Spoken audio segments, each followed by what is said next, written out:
Buhay ang aking inalay para ipaglaban ang ating kalayaan. Ikaw, anong kaya mong gawin para sa inang bayan? Dahil hindi pa tapos ang revolusyon!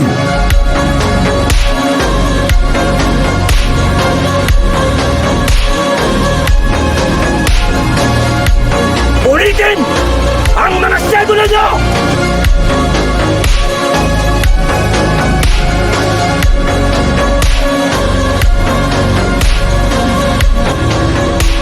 Masakit isipin na kulang ang mga nakasulat sa inyong mga libro tungkol kay Bonifacio. Pero ang mas masakit ay ang patuloy na pagpatay sa ating mga bayani.